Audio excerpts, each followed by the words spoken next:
Hello, everybody. And let's give it a couple seconds, make sure we're live.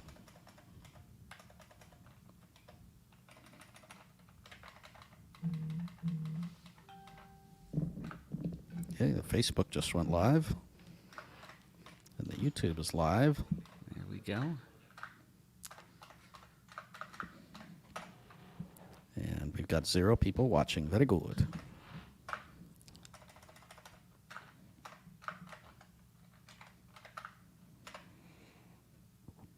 All right. Well, hello, everybody, and welcome to the latest episode of the Blind Tech Guys podcast. This is episode number 70. My name is Nimmer, and I'm here with you today in, let's see. Well, I'm in Jordan today. Very good. And we have...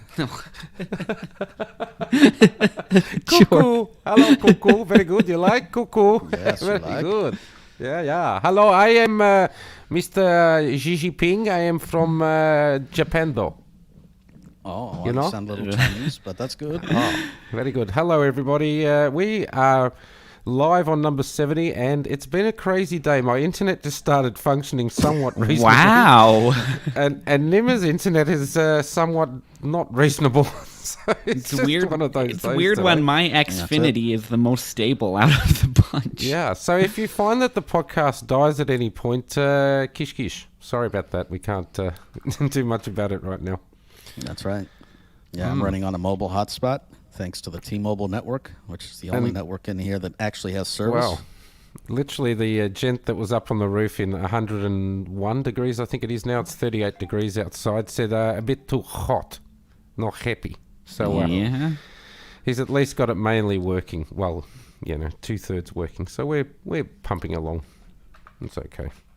Excellent. Yeah. And we got And we got a snow bit of a here for the show. first time in a while. We got today. snow? I got snow, yeah. Wow. Oh, that's good.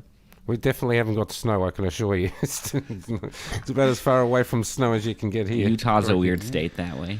Very good. So Well, we've got a pretty interesting show today, Nim. What are we up to for the next hour? yep, we aren't going to be doing any news, so come back next week for the news, or we might do a midweek if there's anything interesting. But no news today. So we've got a interview that we conducted with Shane Lowe from Supersense.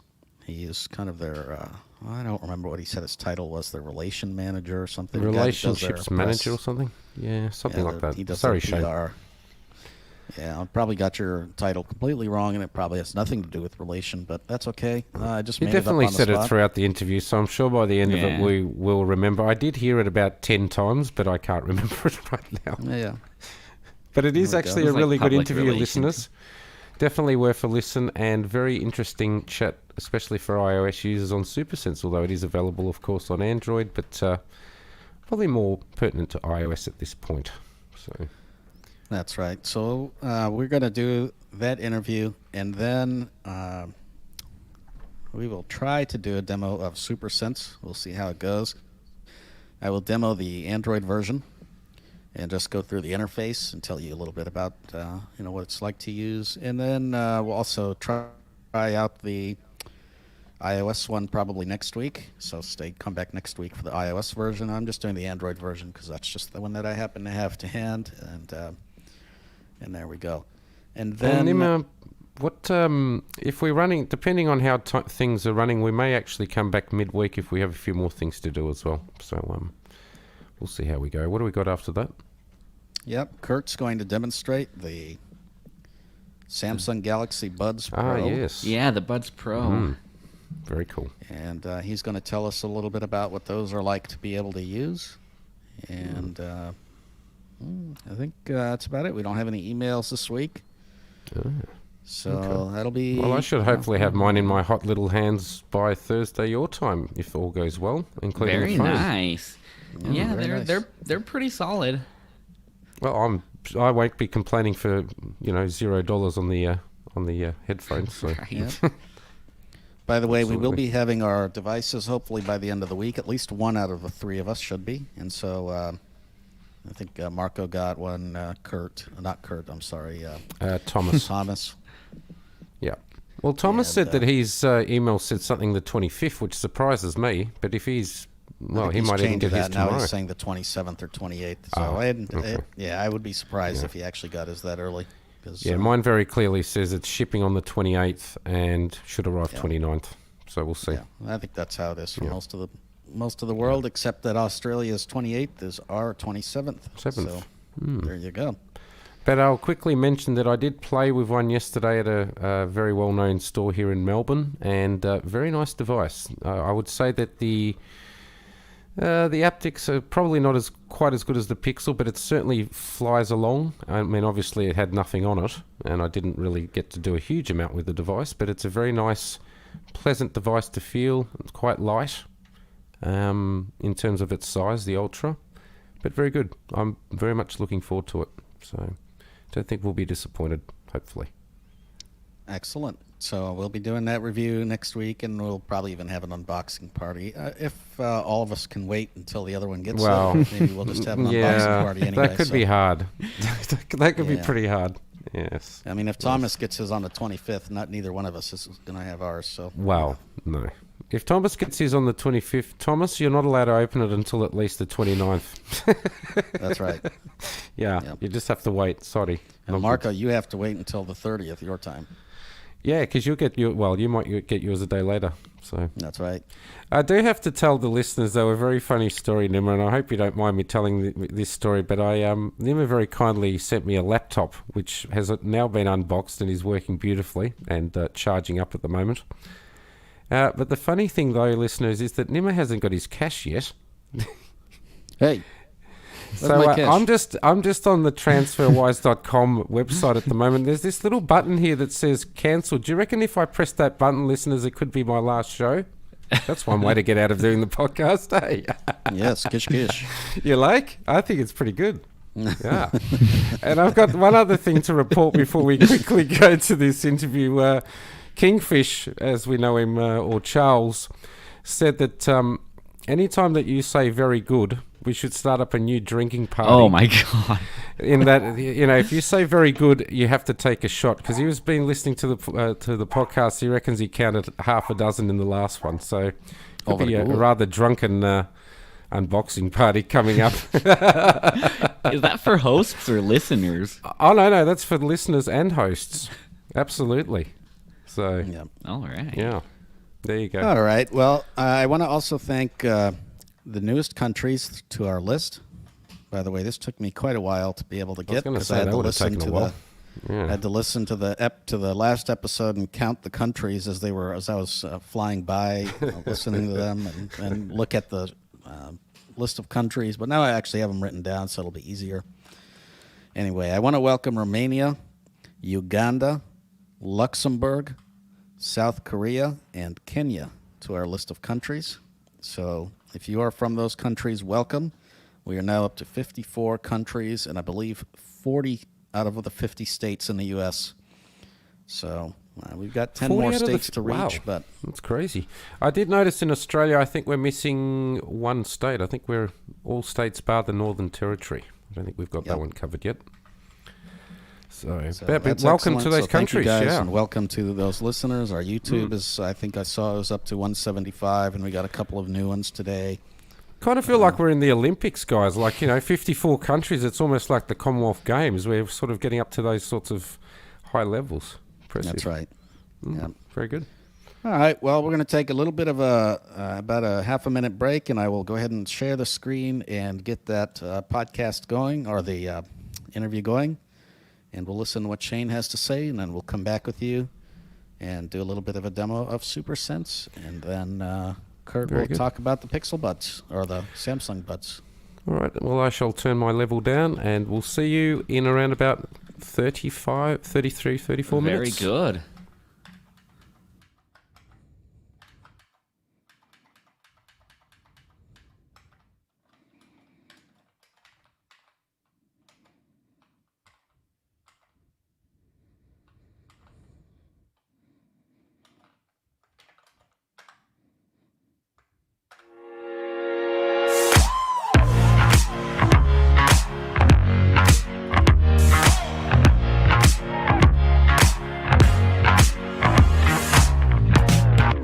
Well, we have Shane with us from Supersense, and he's agreed to come on to talk a little bit about his app. Of course, some exciting things that the app does. Also, some other projects that they're working on as well. So hello, Shane. Absolutely. How's it going, guys? Thanks for having me up here. Doing good. Thanks for coming. I think it'll be a great time. And welcome, Shane. Let's start off by talking about the fact that you work at Supersense. So for anyone that's not aware of Supersense, what is it? What does it do? And tell us a bit more about the product. Supersense is the first app developed by our company, Mediate. We develop everything that we create because people ask for it. So that goes from the highest level features, bug fixes, improvements to the lowest level apps, products, design, that kind of stuff. So Supersense started because people asked for it. People said, I don't have a reliable scanner. I don't have something that I can reliably point at things in a new environment and it will identify them accurately. And so our people, our researchers, our team started working on what is now Supersense on iOS and Android. So Supersense is designed to be the most efficient, the most effective scanner that you could possibly have. It's supposed to be the most efficient and effective at anything it does, because it's not just a scanner. We're adding a lot of stuff to it now.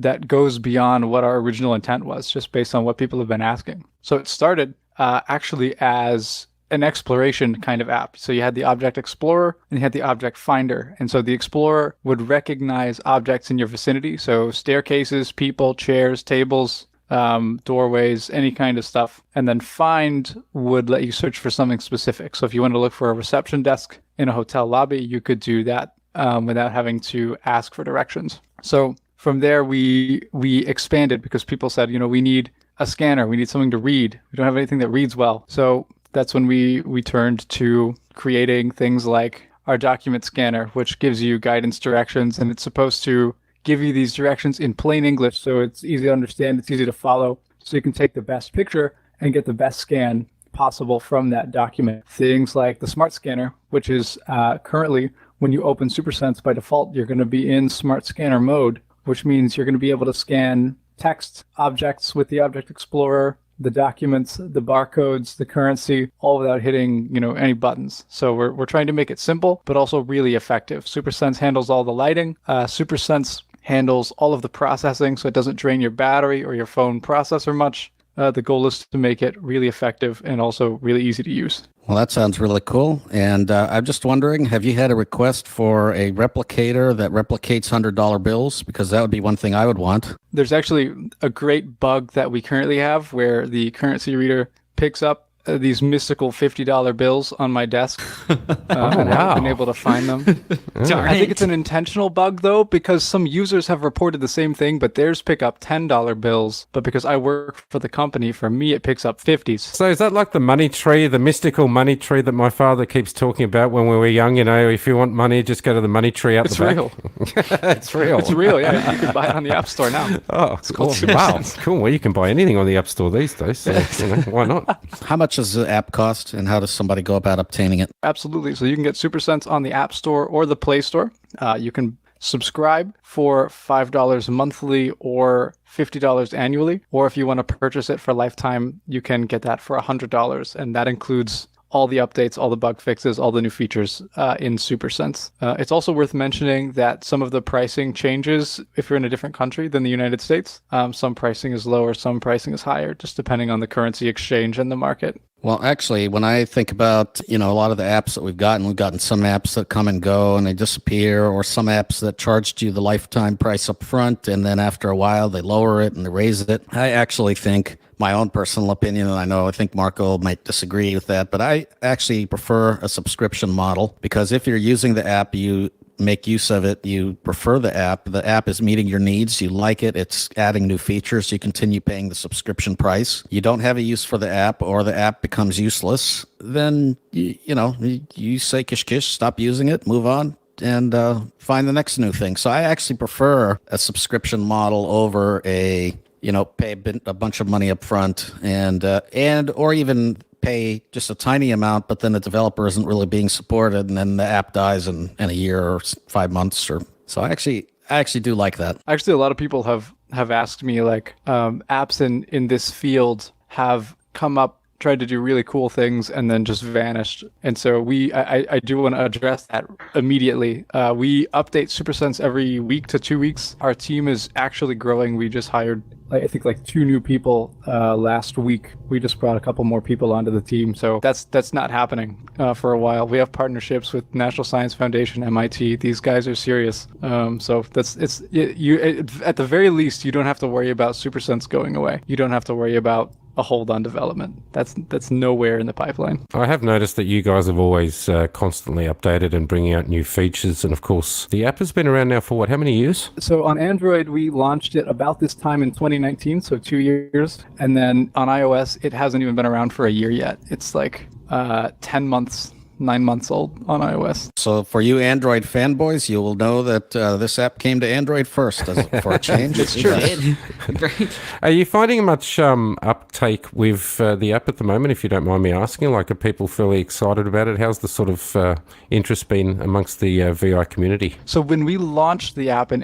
last April, it was really a prototype kind of model. And so we got a good response. It was a kind of substandard response. And then we kept adding features and presenting and talking to people, and the response ramped up from there. And so we were on, the incline all the way through, I'd say, mid-December. And then we announced a new product that I'm sure we'll talk about here soon called Super LiDAR. And also started, one of the things that we do is we try to integrate into the community. I don't know if you know, I don't know if I mentioned it, but I'm blind also. And that's why I'm working with Supersense as community ops, because we're part of the community. We're trying to make everything better for everyone. So we're working with people. So we went back and reached out to the people that tried Supersense in April and said, hey, like, we added a bunch of stuff. If you like it, if you like Supersense, you're still using it, make sure to try the new stuff. If you didn't like it, give it another try. We'll give you free access for a month. See what you think of it. And so right now, we're at the highest we've ever been. It's only grown since April, which is really nice. And I think a lot of that is because we're listening to people, we're talking to people, and that's seriously important. A lot of companies don't do it.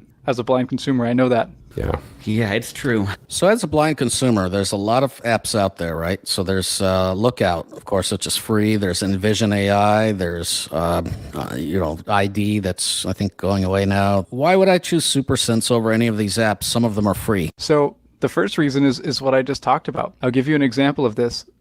Last Friday, I was talking to some people from North Carolina on a conference call, and I'd heard about Envision dropping the ID Mate. And they brought up some concerns to me about that. They said, we're looking for an alternative. We're looking for a new product to use because the ID Mate isn't being continued anymore. And that's something that as soon as we heard about it, we were looking into, because we want to support those people.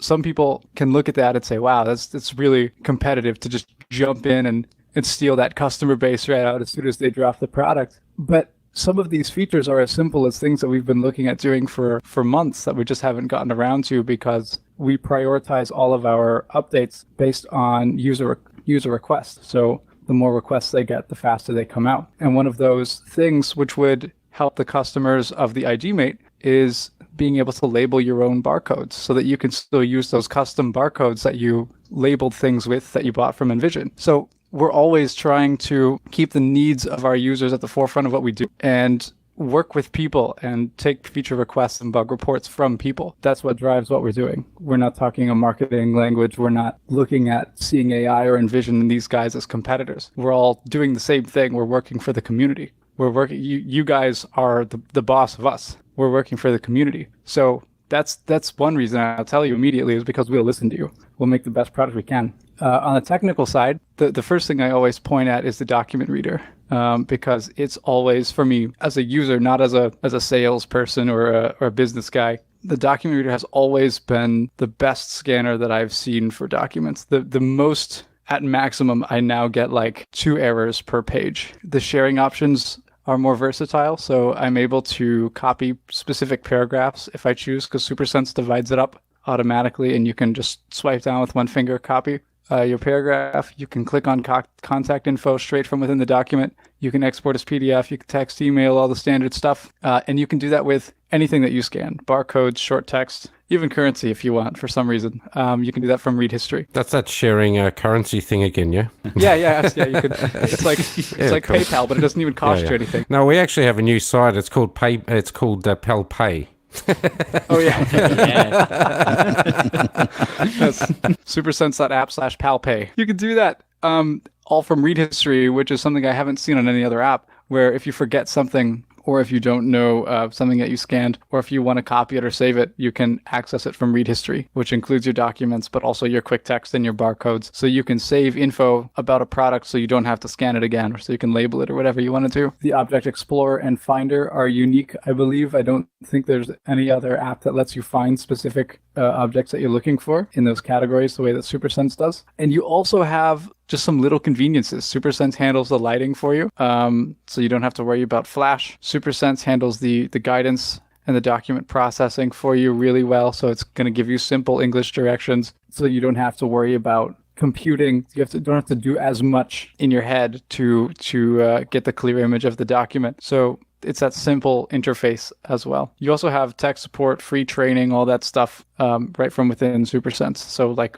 personally, like the way that I look at companies and evaluate businesses, that's what's most valuable to me is the way that the company interacts with the customers. That is true. And I will note to listeners that I know Shane is on a number of the mailing lists, iOS and Android. I've seen him post on there. I've seen him address user concerns. One of the concerns was surrounding privacy of information, that kind of thing. And I know he's definitely very responsive to the user. So I will give another little plug there for Shane and, Thank you. and Supersense. Yeah, I appreciate that a lot. You know, when I think of one of the biggest needs in our community, and I don't know, maybe you've heard this before, but one of the biggest needs is this idea that as a blind person, we can do a lot if only we had enough information to be able to do it. And I mean, I don't know, you're a blind person yourself, and when you go out into the world, there's a lot of signs, a lot of signage, a lot of pointing arrows and lines and things like that tell you where to go. You think about an airport terminal, even the advertising. And, you know, if you're blind, you don't even know this stuff exists. Now, one of the problems and challenges with a lot of these apps is the fact that, yes, you're told this text exists. You know, you can always either have a wearable that runs Android. There are no wearables that run iOS. Or you can, you know, do as I do and mount your phone to your forehead or your chest or something using a chest strap or, you know, GoPro mount or something. And you can actually have the signs read out. You kind of look strange, but, you know, you can have the signs read out. But there's no way to tell the direction of any arrows or anything else that is on a sign. Is that something that you've heard before or might, you know, be able to figure out how to add to something like Supersense? I think the best usage for this, the best way to implement it would be as part of Super LiDAR. I think this sounds perfect for LiDAR technology and what we're planning on doing with that app.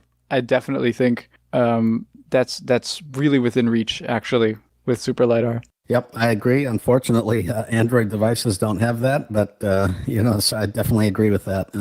But if That is a there's- tragedy. It is Yeah. a tragedy. Now, there are Android phones that do have, I know the new Samsung devices have essentially laser focus that can measure range. It's not quite the same as LiDAR, obviously, but and I don't know if the APIs are there to be used, but they certainly can measure the range and distance. And there are phones that have, of course, the Z Flip or the Z cameras and time of flight sensors and that kind of thing that also are meant to measure distance. So I don't know what can be done on the Android side, but that would be really great to pay love to the Android people on that kind of thing. But certainly on the iOS side with that LiDAR, because the voice is on Android. So at least we have that app. Yeah, absolutely. That sounds really neat, actually. I'm really excited to check that app out. It sounds really interesting to travel with. Oh, I travel with it all the time, and you have to really learn the soundscapes and really focus on that. There is a training manual on their website. It's not an easy app to use, but You can turn the soundscapes off and just use the text detection, and the text detection works pretty well. Or I suggest learning the soundscapes, and you can really make a lot of use out of it. And it also does it does a lot of things, that app. Face detection tells you if there's a person nearby, and text detection and product detection and all kinds of things. But Interesting. Yeah, I'll definitely have to take a look at that. I've never heard of this app before. It sounds very useful, very fascinating. Thank you. so check out their website, seeingwithsound.com. That's where their website is, and then they've got a link on there to the Android app and all that. For those iPhone users wanting to take advantage of that, tell us a little bit more about it. And I guess, is it available for everyone on an iOS device, or do you need a newer device to be able to use this? You have to have a 12 Pro or a 12 Pro Max. Really exclusive audience here with the LiDAR phones. So the LiDAR technology, if you're not familiar with it, what it does is it uses the two rear cameras on your iPhone 12 Pro, 12 Pro Max to essentially, at the core of it, estimate distances and identify spaces instantaneously, almost instantaneously. And so when it comes to navigation as blind people, this is a serious game changer. This is really cool stuff. And so what Super LiDAR does currently, so this is a very prototype edition of Super LiDAR, because what we want is we want this to be driven by the users. We want development to be driven by the people using Super LiDAR. We want you to tell us what you need, and we will make that happen. So we're not concerned about our own agenda. We're waiting for people to tell us what they want. So what it does currently is it's focused on obstacle detection. So the range of vision that this camera has, the 12 Pro Max, is ridiculous. The field of vision is, by my estimation, when I use it, about 4 feet square. So it can see above your head, it can see down where the cane or guide dog would be, it can see off to the sides. So this is the master obstacle detector. When you open up the app, you'll hear a higher pitch if the area around you is open. And then the pitch will descend as you get closer to something in your way. And then if you get within 4 feet of that thing, the phone will vibrate. And then we're also putting in some of our Explorer object recognition stuff in there. So currently it will tell you about people, and LiDAR is really precise. So it can recognize people just from a shoulder or a hand or something. If it comes into the field of view, it'll tell you there's a person. And then, of course, if it sees their face, it will also tell you if there's a mask, if the person's wearing a mask. Shane, is this a technology that you think can be used at the moment per se by most individuals without a cane? Is this something you think you could actually do? And you know, taking into account obviously different people's abilities of getting around. I think it can be done. I would never recommend it personally. I grew up as a cane user all my life. I'm 21. I still use a cane when I travel. I've traveled to Europe with my fiance. We've been to Puerto Rico. Lots of really cool places, and I would never feel comfortable traveling without a cane. There's two problems with canes. One, they're breakable, and two, they don't see at your head level. Right. Anything above your belly button is pretty useless. When you introduce, if you put Super LiDAR, for example, as your only, as your primary means of navigation, you don't have a cane with you, you don't have anything, you then have a lot more issues. You have battery issues, you have spontaneous phone crashes, you have a lot more factors that influence whether or not you can navigate effectively. And if Super LiDAR goes down for whatever reason, we don't send any of this stuff to the cloud. But if your phone goes down or the app goes down for any reason whatsoever, you've no backup. You're lost. Well, and you've got the issue of drop-offs and different cracks in the sidewalks. Also, you really need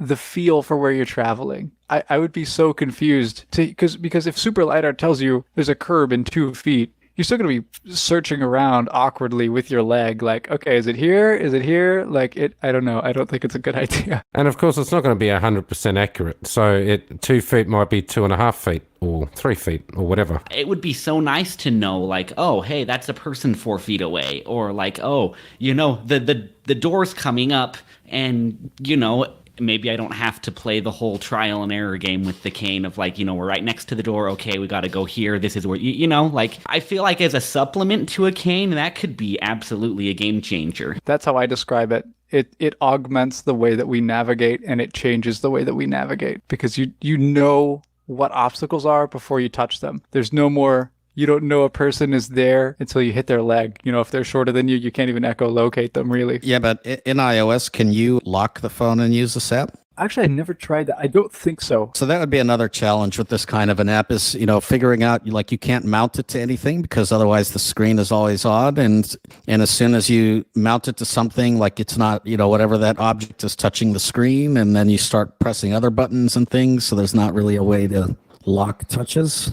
I just made a note. I'm going to talk to our developers about that. One thing I was actually going to ask, and it's kind of following on from what Nima just mentioned, and I guess this is why I sort of brought the cane issue up before, was that obviously you've got the cane in one hand, the phone in the other. So essentially you've got nothing free. Like, let's say, for example, there's no sort of glasses, there's no, like, the app is just on iOS phones, and you can't obviously put it in your pocket because it's going to render it more useless, isn't it? Well, that's why you certainly would want to mount it to a head mount or something, but hopefully you can find something that doesn't actually touch the screen, since the screen has to be facing you, right? Yeah, absolutely. And I don't know if that's a LiDAR thing or a development thing. Yeah, as far as I know, I've never seen an app that is able to work with iOS with the camera, with the phone off. In fact, I think even in Android, I've never seen an app be able to use the camera with the phone, screen locked, but it's possible. I don't know. I'm not sure if it's possible or not. I wonder if we can implement something internal to Super LiDAR. Yeah, either that or like a screen lock, a gesture to lock or unlock the screen or remove touch elements or something. Yeah. I'm brainstorming here, but a cane mount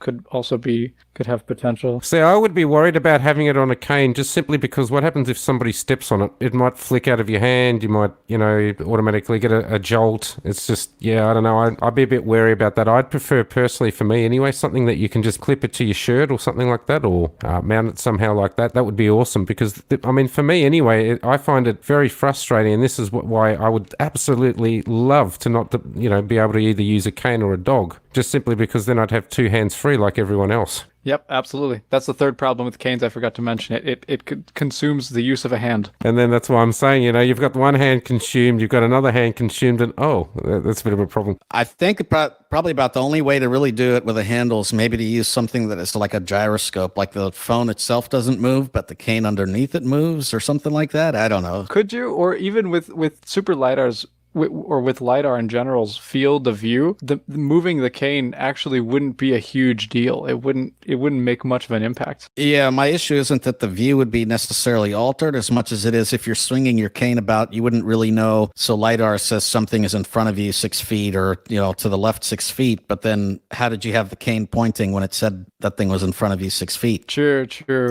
It would make more sense to have it moving as the person moved. And that's why I said I think the clipping to the shoulder or clipping to a shirt or something, somehow managing to clip it on you like pointing straight ahead would make more sense. Yeah, I agree. This is great food for thought. Thank you, guys. I'm excited. All right. So, I have used the app a little bit. I'm a current subscriber, but I did, as of this month, I put it on hold just financially, but I have some questions. So a few things I've noticed with the app. I haven't found a way on my phone to make Supersense just speak through TalkBack. Even when and this could just be user error, I might be missing something or doing something wrong, but even when I turn off in the settings, which I appreciate that you have settings that are actually where they should be in the menu. But I haven't found a reliable way to make TalkBack just speak whatever Supersense is saying. And that was actually the deal breaker for me because I have TalkBack speech optimized the way I like. And, I would much rather just have that speak through my screen reader. I'm wondering if anyone else has had that issue or if that's something that has come to your attention, or is it just user error on my end? I haven't actually seen that issue before. That's really interesting to me, and no one's reported that to me. What I'm gonna do, and this is if you have a bug report like this is always my response. What I'm gonna do is I'm gonna note it down immediately, and I'll talk to I have a meeting actually with the developers tomorrow morning, and I'm gonna chat with them and see what's up there, because I know we had an issue for a while on VoiceOver where we had to use a speech engine with Supersense separate from VoiceOver because when we first started developing it, our developers weren't super familiar with a couple of the finer points of the AT properties when it came to programming. And so they weren't sure about how to implement Supersense using previous accessibility settings or VoiceOver settings. So that might be a similar case on Android. Even though no one's reported it, they could have just found ways around it or just dealt with the Supersense voice. So that's something that I'm going to look into. One of the issues with apps that just use TalkBack to speak, So I think in the ability to use a self-voicing app allows a user to be able to select the voice, the different speech for that app. And so, for example, if you want to have your documents read out more slowly, then that's a little bit harder to do if you have talkback speaking. And so I've seen people request that actually apps are self-voicing. I don't really know how I feel on it. I don't have much of an opinion on it either way. The only thing about having an app, though, and I know that this has happened in a couple of apps I've used, is that if you do have only talkback, for example, so you're using your own talkback voice synthesizer, whatever it is that you're running, Eloquence, whatever it is, sometimes it will cut off whatever it is saying if the phone starts speaking or you get a notification or something. And that's the main issue that you have. And for me, actually, Kurt, it's funny that you bring that one up, mate, because I'm actually the exact opposite. I'd rather not have that, because just simply because of that, if you get a notification, or you remember when you used to use Nearby Explorer, if you had talkback using Eloquence or whatever and that, it'd just cut it off, which was really frustrating. I would just like the option at least. I think it'd be good to have the option. Yeah, absolutely. I agree. We should probably find out a bit more about how we can get a hold of the product, and anything else that you'd like to bring up to the listeners as we sort of wind down. So Super LiDAR is not out yet. That's important to know. We're talking to Apple about it right now. So hopefully we will have it out before the beginning of February. So stay tuned for that. It'll be all over our social media and our website when we do. So you can check us out at supersense.app on the web. We are Supersense AI on Twitter and Facebook and LinkedIn. So if you want to check us out there. We also have a blog, which I do some extensive writing for. I write about all kinds of stuff, tech, music, books, fun stuff. Oh, so you do that yourself, do you? Is that part of your portfolio? That's part of what I do. I also work with Ipek, our marketing director, on that. She does some of the posts as well. She writes some really cool stuff. I like it. I like keeping my hands in different pies. It keeps the monotony away. I guess the other thing that I was going to ask, and this is primarily for Android users, so obviously it's going to be a little bit difficult with the LiDAR technology for Android at this point. I mean, you've really only got a couple of phones in the Samsung market. There's a couple of other phones around that sort of have that laser type technology. Is that something that's possible down the track? I guess it's pretty hard from the Android side of things at this point. So the trend, at least what I've noticed, is I have a lot of things called unpopular opinions that I carry around and throw at people when I get bored. And this may be one of them. The trend in technology when it comes to iOS and Android is that one will follow the other. So if one does something really groundbreaking and cool, the other one will put it out in their following release. So I'm expecting more Android phones to have LiDAR or a LiDAR equivalent coming soon. And if that happens, it's a no-brainer. It's obvious. We want to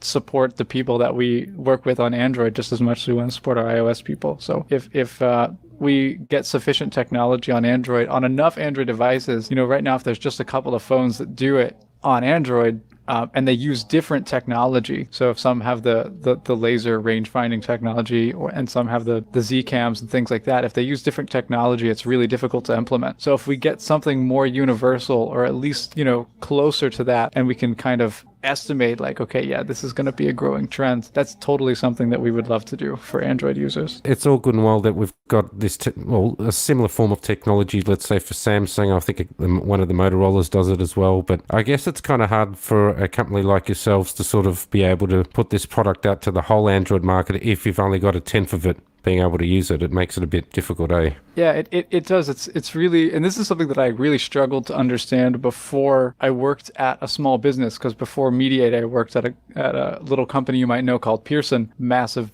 international conglomerate. I never understood, why don't companies listen to me? Why aren't they so responsive? Why aren't they so efficient and this and that? And here I'm in this perspective, and it's terrible to have to prioritize the requests of one person over another. I hate it. I really hate it. But it's about plausibility too, because it costs us a tremendous amount of money to develop something like this. Even though Super LiDAR is kind of an exclusive market currently, this is worth it because it's more universal. This is expected to be on all of the future iPhones, at least most of the future iPhones. The iPhone's got the one interface, the one, once you get to an iPhone 13, it's universal, exactly. It's not the same as the Android side. And we want to, that's our goal, innovation and changing the way that we solve problems that actual people have. And so when we look at making a new app. So we would have to reprogram Super LiDAR to use the laser finding technology for a couple of phones. And then if those phones drop it in favor of LiDAR 2 years down the road, well, that was a tremendous waste of time and money for everyone. And so we have to,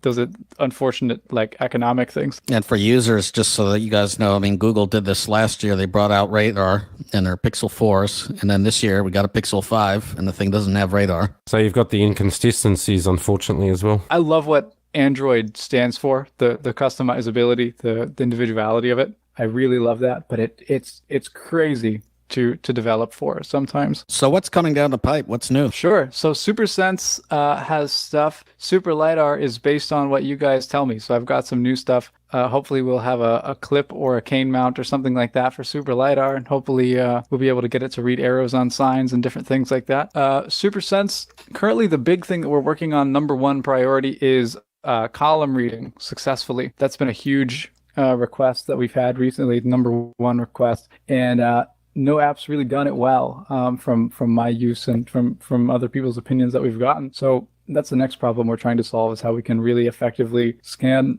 documents with columns, like newspapers or magazines, bank statements, whatever. Speaking of bank statements, by the way, we mentioned earlier this privacy stuff. We don't store anything that you scan. Where does that information go if it's obviously not stored on any of your servers? Yeah, so some of it goes up to our servers to be processed, but there's no storing action.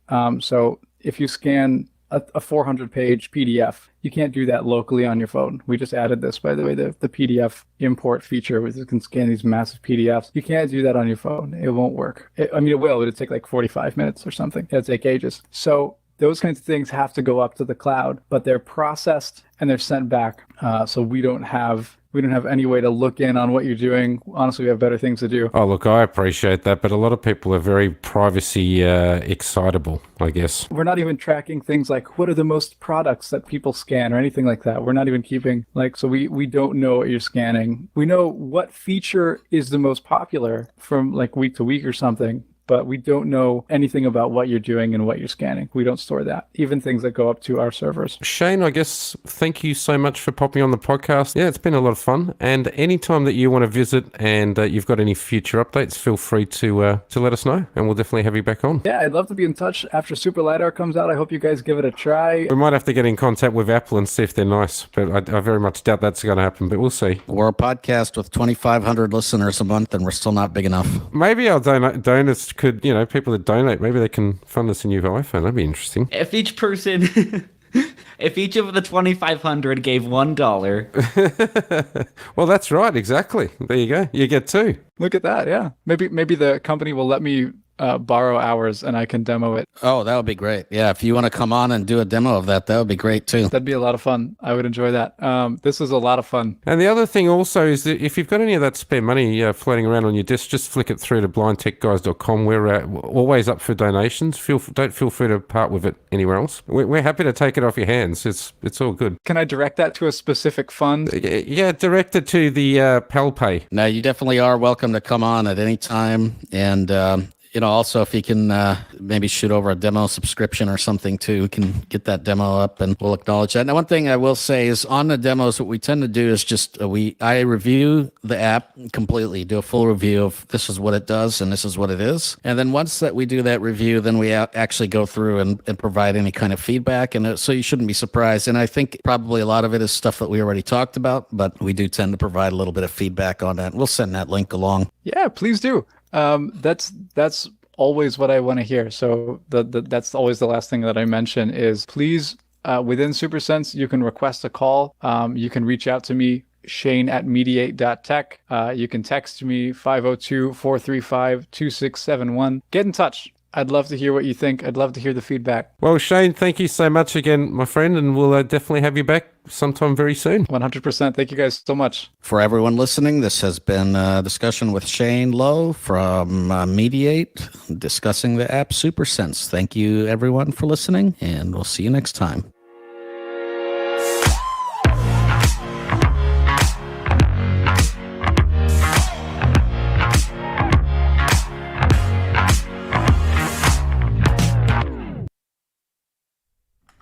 All right, everybody. Thank you very much, Nim. That was excellent. Yeah, that was a pretty good interview there with Shane. Definitely appreciate Shane for coming on, and welcome any other developer that wants to come on as well to talk about their app. Definitely, you are more than welcome to come on. And Supersense, yeah. So I'm going to do a little bit of review of Supersense on Android, and as I said, we'll come back either midweek or next week and do the Supersense on iOS. And I do want to thank Shane for providing a month demo subscription of the Supersense for iOS for us to review. So he did come through with a demo subscription for us, and we will use that to be able to demo the iOS version. Of course, I do pay for the Android version myself because I do find the app to be quite helpful and pleasant to use. In a lot of cases, now there are so many of these apps out there, and I don't particularly personally, in my own personal opinion, find Supersense to be any better than a lot of these apps, nor do I find it to be any worse than those apps. So it's kind of up to you and up to the situation that you might find yourself in. If one app isn't working, pull up another one, and maybe that new app will work. And that's what I find. So sometimes if Lookout isn't working, I'll use Supersense. If that's not working, I'll use Envision. If that's not working, I'll use Speak. There's so many of these apps out there. Some are free, some are not. And again, I don't really find that they necessarily work any better or any worse. I do find Envision will do column reading, and if you have a document that has columns, then in that instance, of course, Envision will do a decent job with that. But Well, that's what I was going to say, Nim. I think out of all of them, the column reading is definitely well done by Envision. But I'm the same. I use Envision, Supersense, and Lookout. They're my three, and as you said, there's others around, but they all do similar things, generally. Yeah, they're That's all right. good. So having said that, I will go through a little bit of the demo right now, the interface of Supersense, and just talk a little bit about what I think of the interface and that kind of thing. So let's pull up Supersense. Here we go, and I'll turn up the volume. Supersense. Menu. Button. There we go. Okay. Accessibility volume set to 100%. Yeah, that's good. Hopefully you guys can hear that okay. So at the top left, there's a menu. Selected. Menu. Button. And then I'm going to swipe, and I'm going to swipe right and just go through the interface and just let you know what's on the screen. Flashlight on. We have a flashlight, and that's particularly good in low lighting. That's kind of like your flash. Help. We have a help button. Selected. Read. Select to read text. Select to read text, and this is the main mode that you'll find yourself in when you run this app. Now, they do, in the Android version, they have a subscription, and if you buy the subscription, you'll have access to certain other reading modes, for example, multi-page and currency, which are not provided within the free version. They are part of the subscription. So just to note that. And then the other tabs we have here are Explore. Select to explore what is around. Explore, and it gives a little description. Select to explore what is around. Find. Select to find a specific object. Find, select to find a specific object. That's a little bit confusing. The difference between those two is explore. When you point your camera around, it will tell you what objects there are, and it'll read text and that kind of thing. So, for example, if I pointed at a laptop, it'll hopefully say laptop. It might say horse. It might say something completely different, but hopefully it says laptop. And I find that Supersense does as good a job as any other app does with this kind of thing, which is to say not very good, but at least it exists. The difference between the Explore and the Find, though, is that the Find will actually allow you to choose an object that you wish to find. For example, if you want to find a doorway or you want to find a trash can, you can select a trash can and then point your phone around, and it will beep when it finds that object. So it's kind of a little bit of a difference. They seem like they might be similar, but they're a little bit different. Start reading. Button. And then, of course, at the bottom, there's a Start Reading button. That's at the very bottom, right above the Home button. And then to the right of that, there is Tap to switch read mode. Current mode is quick read. Button. Tap to switch reading mode. And here are the reading mode Back. Button. options. Navigate. Oops, let's go. Tap to switch read. We Quick have, read. Read short text instantly. Hold the phone Quick at least 1 read. foot away from the text.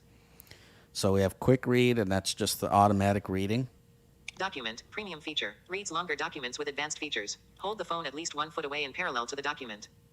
So this tells you how to read a document, and tells you that's a premium feature with advanced features, which means that it'll guide you in how to line up the document and such. So it'll tell you, move left or move your phone up or whatever. Multi-page scanning, premium feature. Read multi-page documents with the assistance of smart guidance. Hold the phone at least 1 foot away in parallel to the documents. After you scan a page, you can add more pages or finish scanning to get the combined results. So this is the same exact feature as the read document, except it lets you do multiple pages. Currency, premium feature. Recognize currencies and hear the estimated value of a banknote. Hold your camera to a single banknote at least 1 feet away and the app will read it out for you. Now, we'll be sending this feedback along. I actually think this is misnamed. It said read the estimated value. I wonder why it's estimated. I mean, a $10 bill's a $10 bill. Well, I hope it's exact. I mean, it'd be a bit I concerning. would want it to be pretty exact. Now, I do Yeah. find that it does work pretty well, although sometimes when you point it around, as was said in the podcast, it tends to find $10 bills where $10 bills don't exist or other currencies or something. But generally, it's pretty accurate with currency detection. So I'm not quite sure why it says estimated, but there we go. Now, this is Barcode, only for premium feature. Scan US barcodes to hear the name of the product with additional banknotes. Is it information. NIM or is it worldwide? Do we know? I don't know. I believe it is U.S., but I'm not sure. Okay. I'd have to look into that. Oh, I I'm might not try it quite later. sure. We'll see. Yeah. Yeah. Barcode detection. So if you point it at a product, it'll do barcodes. Now, I do find that Lookout does better with this particular feature, but the barcode detection of Supersense does work as well. And it will just tell you what the product is. Imports an image or PDF from the photos or downloads and reads in document mode. So you can actually import an image or PDF from your phone, and something similar to it in Vision or other apps, or you can use the share, share a document with whatever app you want. Similar to these things, you can import a document from your phone and have that image recognized and with OCR done on that text on that image. Text history. Displays your text recognition history in a single screen so you can navigate through the recently recognized text and share it to other apps. Now, this is really valuable, especially with the quick read. So if you do a quick read and then you want to go back and you want to figure out what was actually read later on, for example, if you just took a quick snapshot of a flyer or something, and then later on you want to go look back at that history, you could go back in that text history. And I actually do like this feature. Yeah. I think that this is valuable. So That's very useful, especially if you just want to send a quick page through to somebody and say, look, this is, I don't know, the latest pizza menu at blah, blah, blah. And there you go. And you can navigate that through that history, and you can copy and paste and do whatever else you want with that text or share it out. That's cool. That is really nice, yeah. Returns to the scanning screen button. And then let's go back to the scanning screen. And then Start reading button. let's go to, Find. Selected. Read. so Select to read. that was the Read tab. Now the Explore tab and the Find tab, I've already talked a little bit about what those are. Let's just go into Explore real quick. Explore. Explore. Select to explore what is Wonder around. if we'll find any Selected. pussycats today. Find. Select. Start exploring button. So there's a button again at the bottom. It says Start Exploring. And if I tap on that button, Pause. mobile phone, office building. Let's see if I can turn that up a bit. Jeans.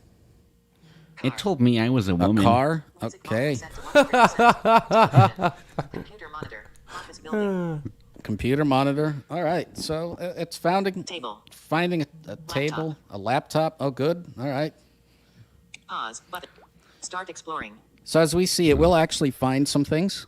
Not the most accurate in the world, but I don't know any app that is. Oh, no, Nimmer, But they it all is- find a lot of things. I mean, they're usually wrong. But A lot of things are accurate. Some things are close. When it said monitor, I was actually pointing it at the laptop screen. So that's close enough. And they found the table, and that's I'm Found sure a that's what table. it was. It's actually yeah. a desk, but But, close it's close enough. enough. Yeah. I was actually, and then I was pointing it at the windowsill, and I think it said that was something else, an office building or something. Yeah. It's pretty good for approximate, for something like that. Yeah. Yeah. And then there's a ton of settings. I'm not going to go through that, but to access its settings, we go here in the menu, Menu. Settings. and let's go into the settings. I won't go through all of them, but let's just check out what exists here. Back button. Speech engine. Currency selected. Currency United States dollar. So you can adjust the speech engine. Now, the speech engine is one thing that Kurt brought up. He would actually prefer that it was using the screen reader voice instead of the speech engine, and we had a little bit of a debate on that, and that's kind of, up to you what you prefer. I personally like it this way. Kurt does not, and that's okay. Let's go into the currency, and actually we can see which currencies are supported. So, Yeah, that'd be interesting, I think, United for a States few dollar. people. Selected currency. Australian dollar. Ah, Australian dollar. Very there good. you go. Canadian dollar. Canadian dollar. Euro. Euro. Pound. Pound. And that's it, looks like. yeah. Oh, well, that's our main Euro. countries. Yeah. Very good. Currency selected. Currency United States dollar. For the other 50 countries, we're very sorry your currency is not supported. But, for the 3 or 4 main ones, Just Very bombard Shane with emails. He likes getting them at 2 o'clock in the morning. So that's or what he phone says, calls. yes. Yeah, Or even yeah. phone calls. He did Yeah, provide yeah. us his phone number. I think he said it was his cell phone number. Yeah. I hope he Enable knows how to speaking use on, Do Not switch. Disturb. Enable speaking on, so you can actually turn on and off the automatic speaking.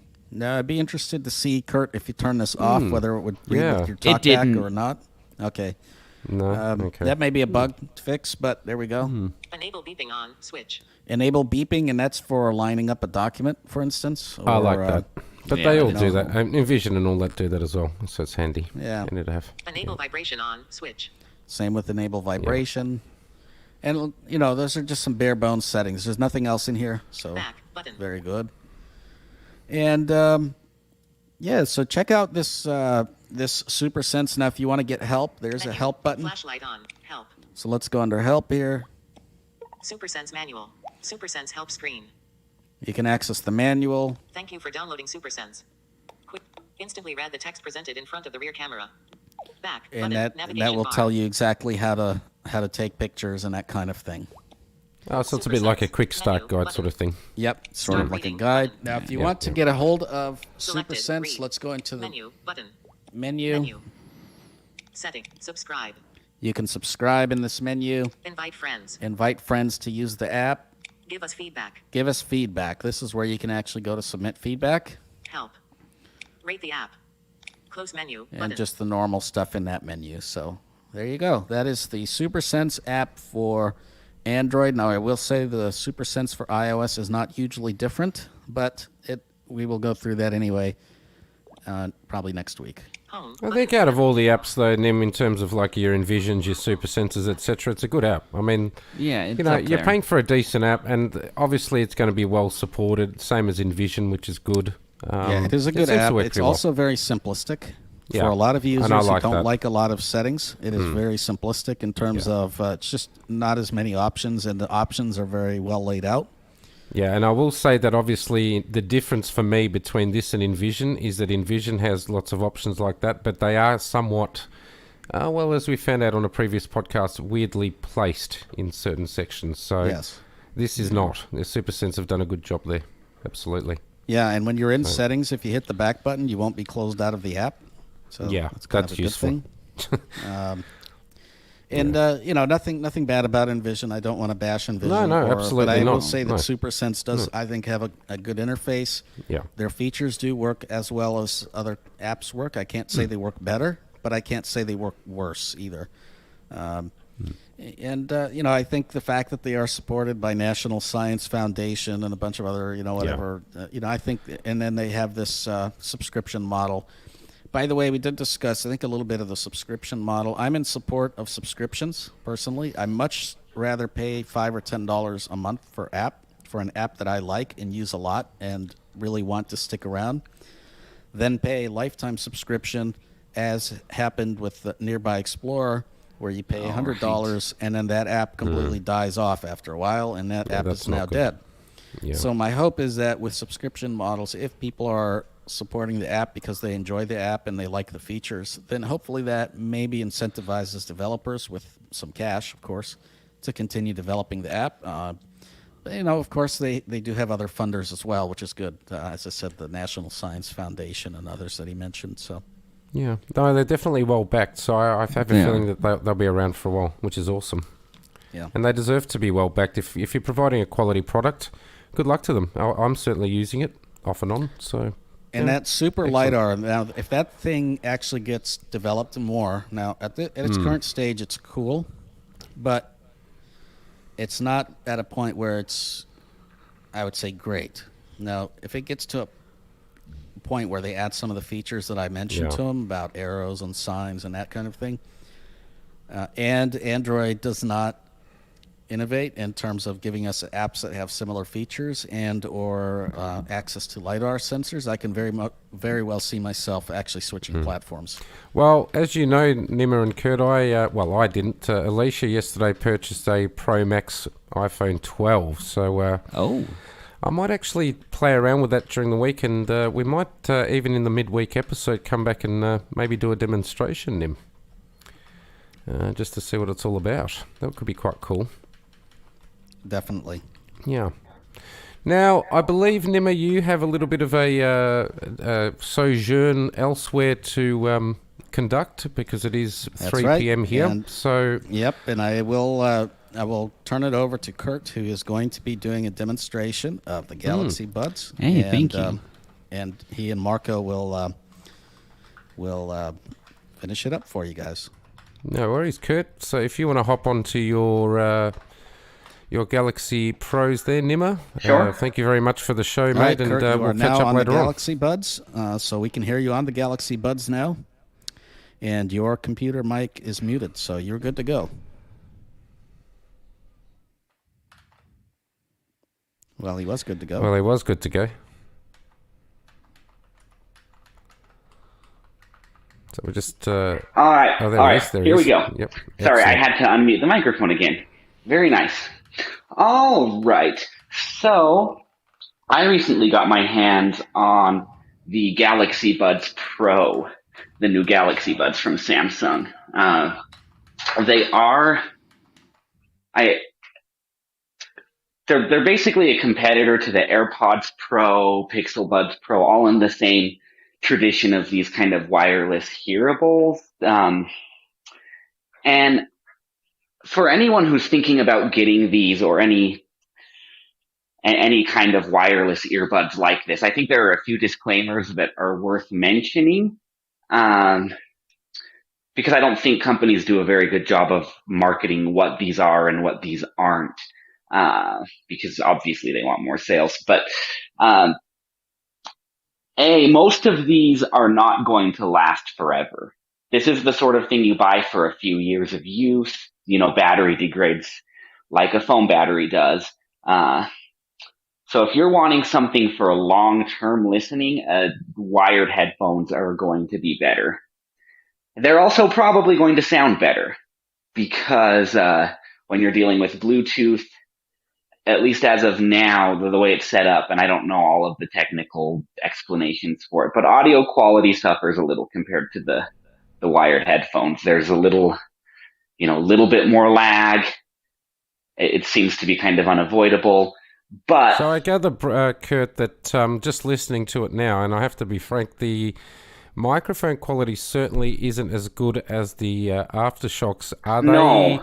I gather they haven't got a boom arm. Obviously, they're just in the ear. Yeah? No, they're just in my ear, and Yeah. they're pretty good at noise canceling. I am in kind of an echoey room, so what I'll do while I'm talking here, I will. Well, actually, the easiest way to test these things out, and to Yeah. see how the noise cancellation works, is if you turn on a tap or something. We'll just see if it absolutely munts that completely. All See what it right, sounds yeah, let's like. give it a shot. There's my sync. Oh, yeah, it cut it back big style. But it wasn't obnoxious, so it's not too bad. It seems to be doing a reasonable job of the noise cancelling without absolutely killing you. So, Right. that's interesting. Yeah, so it's decent mic, decent audio quality. The reason you really want these, I think, is for convenience. I will say going on the bus and having these little earbuds to plug in, because they have a feature that's active noise canceling for the listener. They have microphones. These Galaxy Buds have 3 microphones. There's 2 on the outside, 1 on the inside. So it's supposed to do a reasonable job of blocking background noise when you're listening if you want it to. And this is all customizable on the touch controls on the side of the earbud. But you can switch pretty easily between noise canceling and ambient sound, where it uses those microphones to pipe in what's going on around you into your ears. Now, That out of is interest, one. I guess. Is it the same sort of setup in terms of putting it in your ear as an AirPod, or is it actually in ear? If you know what I mean. So it's the same as the AirPods Pro, where it's got the silicone tips that go in your Ah, ear. yep. Okay. So if you get, it comes with three sizes of ear tips. There's a small, medium, and large. And How you about gotta, the extra large? I want the extra large. I wish. Hey, where you come from? Oh, very good. So I guess, Kurt, for people that don't, and I know of quite a few people actually, funnily enough, and I'm certainly not one of them because I love the in-ear stuff, but a lot of Yeah. people don't. So if you don't like in-ear headphones, these definitely wouldn't be for you, would they? Well, yeah, but for in-ears, they are some of the best sounding I've heard, especially sure, at this sure. price. Especially with my Samsung phone. The way Samsung does Bluetooth with these earbuds is, it's supposed to change how much like bandwidth it's taking depending on how far, like how strong your phone connection is. So what that means is the connection's a little less choppy than most Bluetooth. Yeah. And if you've got a good connection, these sound way better on my connected to my Galaxy S20 than they do to my iPhone. I would say. Oh, well, that's what I was going to say. I will go, and it's actually because iPhone is using a far worse band of Bluetooth. I will absolutely, and being an audiophile, I will 100% attest that any Samsung with a decent Bluetooth headset will sound 100 times better. There's no doubt about it. Yeah, no, it sounds really good, and it has this low latency mode you can turn on, which that's cool. Makes, it's sort of AirPods Pro like in that it gets rid of most of the lag. There's still a tiny bit of lag there, but better than what it used these to be, are and these are really nice for they are marketed as full waterproof. I was okay, weird. well, let's test that out, and we'll. Do you feel like putting your head under the shower head, and we'll just see if it works? Now, if you die, if they die, then we know it doesn't. I actually did, and it actually works just fine. Oh, wow! So I didn't keep it under there very long, but well, look, we can really test that out. We've got time. you got $200 for me? Yeah, no problem. Look, I'm getting a free pair, so maybe I'll try it out. At least it won't cost me anything. but so these sound pretty good. They're pretty small the way they fit in your ear, and once you get that good seal, it's really, they're really convenient. I was riding the bus yesterday and had the noise cancellation on. I could barely hear the really loud bus in the background. So for that, it's really nice. The ambient mode doesn't feel quite as natural and open as like an Aftershocks, but I was able to cross streets with it. I don't necessarily recommend that, but it's fine. If you're paying a little extra attention, it can be used that way. And obviously mic quality not great compared to like the new Aftershocks or just using your phone in the microphone on your phone. But these are a little more durable than most of the competition. They're a little, they sound good for what they are. I don't think they're going to blow anyone away. For those people that don't like the silicon tips, and I just, for whatever reason, I can't think of the name of the damn company because I actually use them all the time. Comply. Oh, Comply, that's the one. Thank you very much, Nim. Comply tips, and you can get the foam ones. They are really, really good. They're excellent. Yeah, they don't have any for these Pros do have their own proprietary, like, oval-shaped little attachment for the... I'm sure Comply will come out with Comply some. actually has. they will. They've got them out because I'm actually just looking around for them at the moment, and Nim has just pointed out the name, so I definitely want to get a pair of those for them. I'm going to order some of those I just don't like the for me anyway, the foam ones just fit better, but that's just personal choice. And that mic, for me as well, sounds fine. Like there's I think when you're outside, it's better. Obviously, you've got a lot of echo. It's clear. The sound is clear. So I think actually for a phone call, when the bandwidth isn't very high anyway, on a phone call, it's absolutely Right. nothing. That's the It's other like thing people 12 have to kbps understand. or something. So on a phone call, these Yeah. actually would sound That's decent. pretty good, I think. Yeah. And what people don't understand is that, and I know blindies are always looking for the next best microphone ever. It just Yeah. doesn't happen with Bluetooth. A lot of these things are made in terms of the output, not the input. They're always going to give you a lot Right. more radius on your output than your input, and it's just the way it is. I'm walking by a big white noise machine in my apartment right now. I can barely hear it. Yeah, see, it's canceling it out. Yeah, It it's does canceling it definitely out. does cancel Yeah. stuff out. Yeah. And like I said, the ambient mode is more than good enough to walk around with a cane. Yeah, see, it's Yeah. canceling out noise, which I'm not sure I like. But on the other hand, it is giving you that room presence. So when you're in a big room that has echo, you can definitely hear the Oh, yeah, presence. absolutely. And I Yeah. actually do like that a lot. Yeah, that And is I actually, nice. the thing I really like, and that's what I said before when you turned your tap on, is it's not obnoxious about cancelling stuff. It's Right. doing it kind of subtly, but it's still leaving the presence, like Nima said, which I really don't mind. I actually think it's good. Yeah, no, and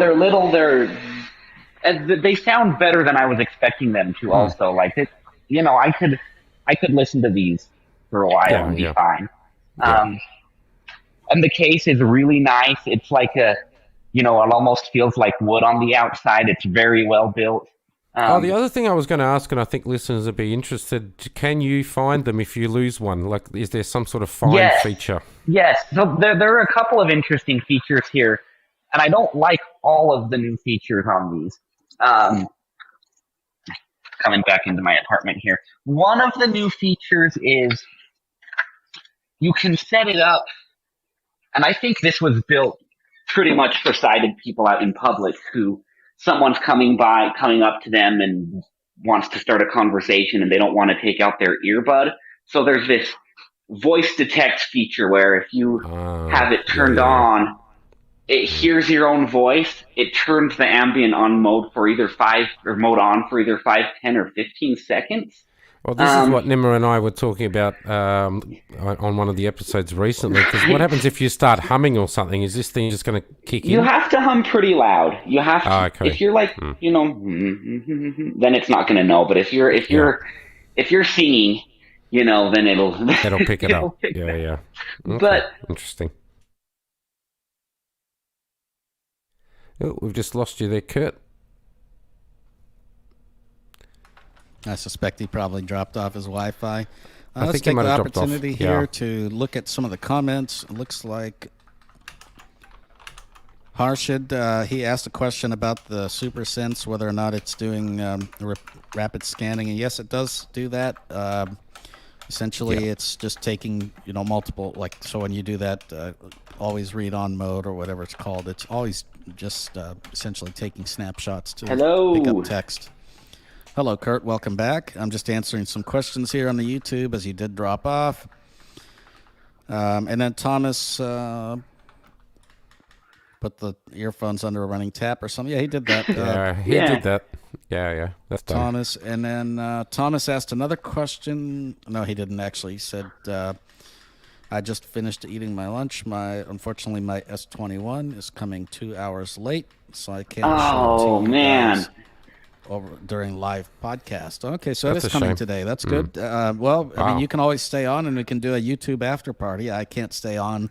Well, I have a meeting that I need to do. Are you actually participating in that meeting? I will. It hasn't started yet, but I definitely will. It should be anytime now. So very nice. Is it called fashionably late? Is it? It just hasn't started, but as soon as it starts, I will be off here. But anyway, if you want to do an YouTube after party there, Yeah, Thomas, sadly today I won't be able to stick around myself, so it might be a bit difficult, Yeah, Thomas. But actually, neither. Thomas, if you still got a phone there or something, what would be actually really cool, and if we do a midweek, it'll probably be Wednesday or Thursday evening US time, is if you could record that, man, that would be awesome. And we would definitely be keen to play that. That would be really cool if you're able to do that. Record that unboxing. And, that'd be cool. Maybe do an audio recording sample or something, or I don't know. And flick Make me through the jealous for file, not and then we having can edit one. it up. And yes, I'll be jealous to get it by Friday, which will be Thursday US time, which would be great.